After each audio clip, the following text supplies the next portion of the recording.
जब तक तुम वैसे बिहेव करोगी जैसे मैं चाहता हूँ तुम बिहेव करो, तो हमारी शादी परफेक्ट है। ऐसा लगता ही नहीं कि दो दोस्त बात कर रहे हैं, ऐसा लग रहा है कि दो दुश्मन बात कर रहे हैं, दोनों एक दूसरे का गला काटने को तैयार है। तुम एक बॉयज ट्रिप पे जा सकते हो सोलो या अपने दोस्तों के साथ, लेकिन जब मेरे को जाने का मन है तो मैं तुम्हारे साथ चलूंगा। क्यों? वाइफ बात कर रही है, हस्बैंड फ़ोन में देख रहा है, हस्बैंड पूछ रहा है, वो जवाब नहीं दे रही। अगर आप लड़ रहे हैं तो बच्चों को पहले बड़ा होना पड़ता है, क्योंकि आप तो बड़े हो नहीं रहे हैं।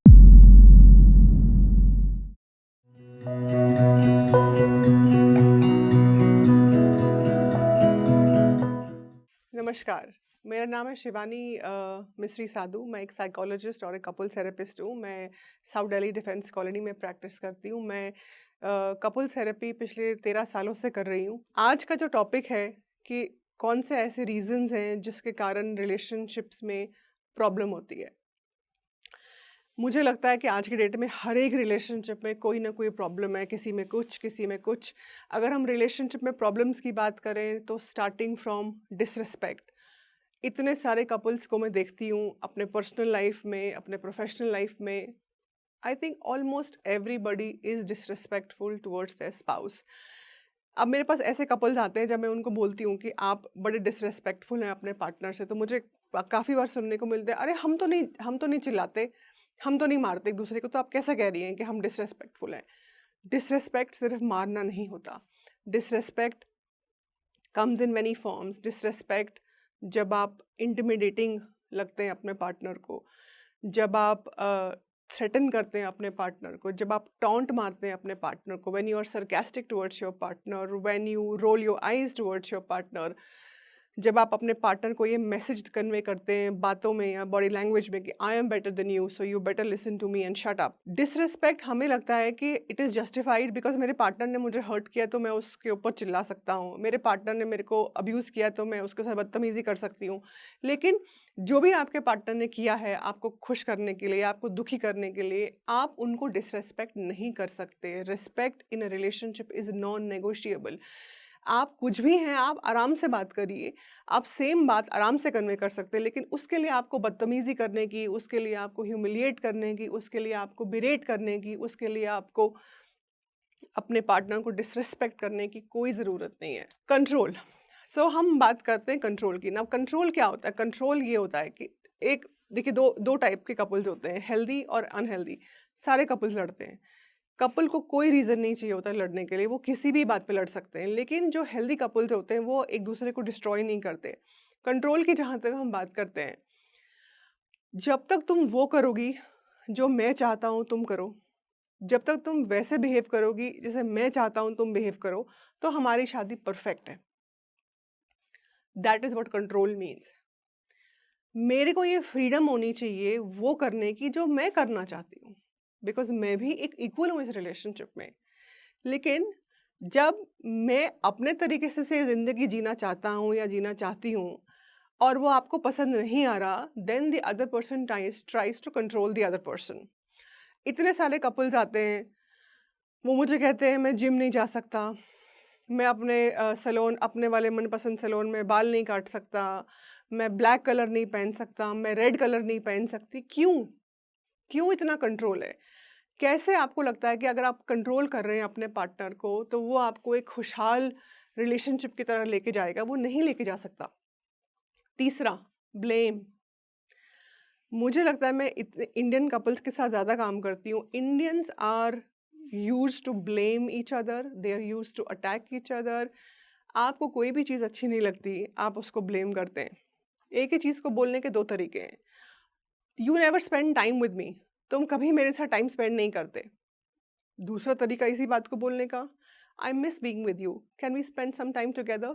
बट नहीं, क्योंकि मैंने बचपन से सीखा है ब्लेम करके बात करना, बदतमीजी करके बात करना, टॉन्ट मार के बात करना, क्रिटिसाइज करके बात करना, तो मैं वही अपने अडल्ट रिलेशनशिप्स में मॉडल करूंगी। फोर्थ, डिफेंसिव होना।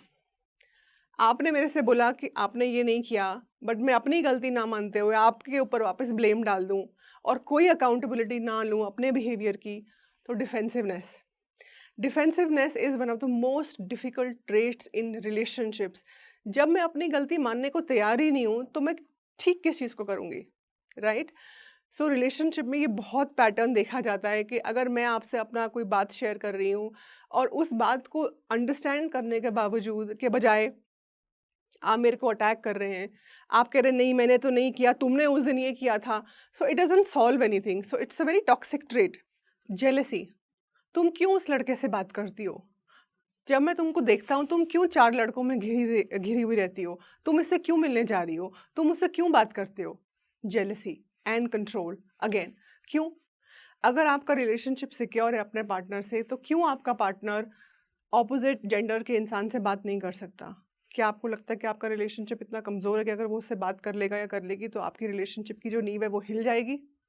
मुझे नहीं लगता। Rules are different for different people. मैं 4 लोगों से बात कर सकता हूँ क्योंकि वो मेरे ऑफ़िस के लोग हैं, वो चारों लड़कियाँ हैं। बट अगर तुम एक लड़के से बात कर रही हो जिसको जो तुम्हारा शायद दोस्त है या तुम्हारा कॉलेज का कोई फ्रेंड है या तुम्हारा कॉलीग है, वो नहीं, तुम वो एक्सेप्टेबल नहीं है। तुम एक बॉयज़ ट्रिप पे जा सकते हो, सोलो या अपने दोस्तों के साथ, लेकिन जब मेरे को जाने का मन है, तो मैं तुम्हारे साथ चलूँगा। क्यों? क्यों वो अकेले नहीं जा सकती? क्यों वो अकेले नहीं जा सकता? तो ये भी एक रिलेशनशिप में एक बैरियर की तरह बैरियर की तरह दिखते हैं, जो एक रिलेशनशिप को धीरे-धीरे डिस्ट्रॉय करना शुरू कर देते हैं। स्कोर कीपिंग, तुमने ये किया -1, मैंने ये अच्छा किया +1। तो क्या होता है कि जब हम रिलेशनशिप्स में स्कोर रखना शुरू कर देते हैं, it tends to erode the fabric of the relationship. It is not a competition. There are 2 people who are equal in the relationship. आपने ज़्यादा किया, उसने कम किया और वाइस वर्सा। इसकी कहीं कोई लिखा पढ़ी नहीं होती। मेरे पास एक कपल कुछ टाइम पहले आया था, उसने आदमी ने the husband said to me, अरे मैडम ये करती क्या है पूरे दिन में? मैंने कहा अगर वो 8 घंटे काम करने के बाद उसका बच्चा उसको अगर बोल रहा है कि mama I want to talk to you, और उसका कोई मन नहीं है उसके साथ बैठ के बात करने का बिकॉज़ वो बहुत थक गई है, लेकिन वो बैठी है। वो 2 घंटे जो उसके आराम के थे, वो 2 घंटे उसने बच्चे को दिए हैं। इस बात की कहीं लिखा-पढ़ी नहीं है। तो क्या आप ये कह रहे हैं कि उसने कुछ नहीं किया? Because these are not tangible things, इनकी कहीं कोई स्कोर कीपिंग नहीं हो सकती। वो तो आपके नज़रिए के ऊपर है कि आप क्या देख रहे हैं अपने पार्टनर में। कितनी बार मैं अपने कपल्स को बोलती हूँ कि आप नोटिस करिए आपका पार्टनर क्या कर रहा है। आपका पार्टनर दिन में कुछ ना कुछ आपके लिए अच्छा कर रहा है कि जिसके लिए आप उसको अप्रिशिएट करिए, और मुझे बहुत बार ये सुनने को मिलता है, मैंने तो कुछ देखा नहीं ऐसा जिसके लिए मैं उसको अप्रिशिएट करूँ। ये तो चॉइस है ना आपकी, कि आप क्या देखना चाहते हैं। अगर आपको लगता है कि आपके पार्टनर ने ये किया है, ये उसका फ़र्ज़ है करना, नहीं, उसकी चॉइस है ये। वो अपनी चॉइस से कर रहा है या कर रही है। आपको उसके लिए उसको अप्रिशिएट करना चाहिए। ये कुछ कारण होते हैं। ग्रेजुअली आपकी रिज़ेंटमेंट बढ़नी शुरू हो जाती है। ग्रेजुअली आप you start feeling bitter towards the partner, you start feeling alone in the relationship despite having a partner, you feel lonely in the marriage, you start feeling unsafe कि मैं इस रिलेशनशिप में क्या कर रहा हूँ despite having a partner, should I be in this relationship और should I be out? वो क्या कर रहा है, मैं क्या कर रही हूँ? हर एक conversation turns into a fight. ऐसा लगता ही नहीं कि 2 दोस्त बात कर रहे हैं, ऐसा लग रहा है कि 2 दुश्मन बात कर रहे हैं, दोनों एक दूसरे का गला काटने को तैयार है। इसी कारण से डिवोर्सेस भी होते हैं। जब आप एक प्रोलॉन्ग्ड पीरियड ऑफ अब्यूज़ में रहते हैं, डोमेस्टिक या इमोशनल। डोमेस्टिक वायलेंस तो दिखती है, एक थप्पड़ मारा, पुश कर दिया, तो वो दिखता है। Emotional abuse, silent treatment, neglecting your partner, taunting, disrespecting, making them feel small, belittling them, humiliating them, withholding information, they are all signs of emotional abuse। लेकिन उसकी कोई बात नहीं करता। मेरे बहुत सारे कपल्स मुझे कहते हैं कि जब मेरा पार्टनर ऑफिस से घर आता है तो वो पूरे टाइम फ़ोन पे रहता है। कभी वो इंस्टाग्राम देख रहा होता है, कभी वो नेटफ्लिक्स देख रहा होता है, कभी वो कोई गैम्बलिंग की कोई साइट खोल के बैठा होता है। अगेन, हर एक चीज़ जब नॉर्मलसी के थ्रेशोल्ड को पार कर जाती है दैट इट नीड्स इंटरवेंशन। आप ऑफिस से आए हैं, आपको टीवी देखना है, आपको गेम खेलनी है, आपको अनवाइंड करना है, that is fair enough, right? It's a fair ask. But अगर आप अपने पार्टनर से कह रहे हैं तुम यहाँ मेरे बगल में बैठ जाओ और मैं गेम खेलूंगा या मैं गेम खेलूंगी, तो how how is that spending time together? You're taking that time away from your partner and spending time on something that gives you happiness. But marriage is suffering in the long term. तो अगर आपके पास 4 घंटे हैं office से आने के बाद 6 से 10, और उसमें से आप 9.5 घंटे अगर आप फ़ोन में हैं या आप टीवी देख रहे हैं, आप कुछ और कर रहे हैं और आधे घंटे में खाना खा के सो रहे हैं, तो रिलेशनशिप पे क्या काम हो रहा है? क्या टाइम दिया आपने अपने पार्टनर को? क्यों आपका पार्टनर लोनली नहीं फ़ील करेगा? कभी सोचा है आपने इस बारे में? दूसरी बात, कंपैरिज़न्स की अगर हम बात करें, कंपैरिज़न्स यूजुअली तब होते हैं रिलेशनशिप में जब आप खुश नहीं होते हो। अगर मैं अपने पार्टनर के साथ खुश हूँ, एक रिलेशनशिप में, जो भी मेरी नीड्स हैं, वो पूरी हो रही हैं, मुझे नहीं लगता मेरे पास कोई रीज़न है दूसरी तरफ जाने का। हाँ, ठीक है, आपको दूसरा इंसान अच्छा लग सकता है फॉर अ मोमेंट, वो सबके साथ साथ हो सकता है। But what is a motivation to have a relationship with that that person? What is your desire to have some sort of link with that person? That is what we need to explore. That kind of work we do in therapy. Okay, despite having a partner at home, why are you still unhappy? What is it that you're looking for from this person, male or female? अभी तक हमने बातें करी कि relationship में इतने सारे reasons होते हैं जिसके कारण रिलेशनशिप डिस्ट्रॉय हो जाता है या चलते नहीं है। अब थोड़ी अच्छी बातें भी कर लेते हैं। रिलेशनशिप, एक हेल्दी रिलेशनशिप की क्या क्वालिटीज़ होती हैं? हेल्दी रिलेशनशिप की सबसे बड़ी क्वालिटी है म्यूचुअल रिस्पेक्ट, दोनों तरफ से, which is why it is called mutual. दूसरा, दोस्ती। मुझे लगता है कि अगर आप दोस्त नहीं हैं तो पार्टनर्स कैसे अच्छे हो सकते हैं? अब कई बार मुझे कपल्स कहते हैं कि अरे हम तो हस्बैंड वाइफ हैं, हम दोस्त कैसे हो सकते हैं? क्यों नहीं हो सकते? अगर आप अपने पार्टनर से ब्लेम किए बिना, जज किए बिना, उनको रिडिक्यूल किए बिना, उनको अटैक किए बिना बात नहीं कर सकते, तो आप दोस्त कैसे बन सकते हैं? आप एक हेल्दी कपल कैसे बन सकते हैं? तीसरा, फॉन्डनेस एंड एडमिरेशन। जैसे मैंने पहले बताया कि रिलेशनशिप में कुछ क्वालिफायर्स होते हैं जो आपको डिवोर्स की तरफ लेके जाते हैं, वैसे ही कुछ क्वालिफायर्स हैं जो आपको हेल्दी रिलेशनशिप की तरफ लेके जा सकते हैं। अगर आप अपने पार्टनर को अप्रिशिएट नहीं कर सकते जो वो कर रहा है आपके लिए, तो मुझे नहीं लगता कि आपका रिलेशनशिप लॉन्ग टर्म में एक हेल्दी रिलेशनशिप होगा। बिकॉज जो भी आपका पार्टनर आपके लिए कर रहा है या कर रही है, वो उसकी चॉइस है। चाहे वो कॉफ़ी आपके लिए दिन में 100 बार बना रहा है, आपको 100 बार उसको थैंक यू बोलना चाहिए। बिकॉज वो एफर्ट है उसके लिए जो आप रिकग्नाइज नहीं करना चाहते, बिकॉज आपके लिए शायद वो एफर्ट नहीं है। रेस्पॉन्सिवनेस। वाइफ बात कर रही है, हस्बैंड फ़ोन में देख रहा है, हस्बैंड पूछ रहा है, वो जवाब नहीं दे रही। आपका पार्टनर आपसे बात कर रहा है, वो दीवारों से नहीं बात कर रहा है।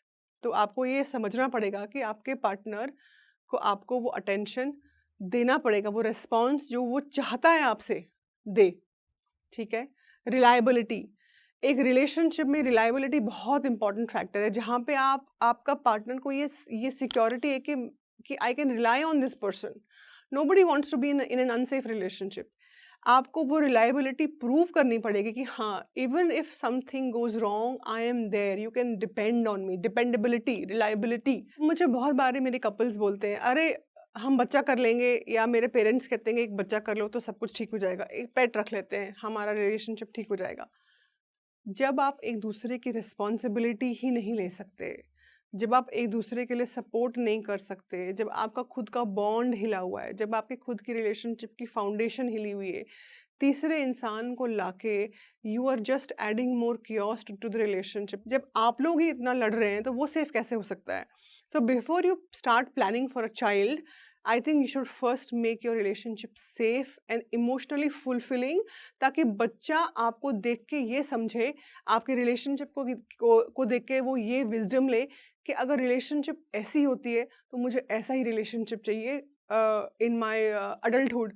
लेकिन अगर आप लड़ रहे हैं तो बच्चों को पहले बड़ा होना पड़ता है, क्योंकि आप तो बड़े हो नहीं रहे हैं। मुझे लगता है कि जोश टॉक के इस इनिशिएटिव से, जिस टॉपिक पे हमने बात करी, तो हम इन सब चीज़ों को कवर कर पाए हैं। अगर आपको लगता है कि कुछ छूट गया है या आपको किसी प्रॉब्लम का एक डिफरेंट आंसर आप ढूंढ रहे हैं, तो प्लीज़ आप कमेंट सेक्शन में डालिए। I will try to answer everything. I hope it helps. किसी से पूछा गया वुमेन एम्पावरमेंट क्या है।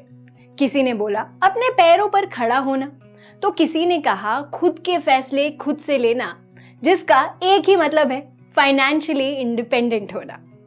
ये मैसेज उन सभी महिलाओं के लिए है जो फैमिली और फाइनेंशियल चुनौतियों के बाद भी अपने लिए, अपने परिवार के लिए, अपने बच्चों के लिए कुछ ना कुछ करना चाहती हैं। अगर आप चाहती हैं तो सब कुछ संभव है, पर जरूरत है तो सिर्फ आपके जुनून की, आपके डिसीजन की और जोश की। हमें पता है हम काबिल हैं, पर घरेलू काम और पारिवारिक जिम्मेदारियों ने हमें इतना जकड़ा हुआ है कि खुद के सपने पूरे करने का कभी मौका ही नहीं मिला। तो आइए अपने हालातों को हराकर जुड़ते हैं जोश talks jobs for women course के साथ। ये कोर्स उन सभी काबिल औरतों के लिए है जो घर पर बैठकर काम करना चाहती हैं और महीने के महीने एक इनकम अर्न करना चाहती हैं, फाइनेंशियली इंडिपेंडेंट बनने के लिए।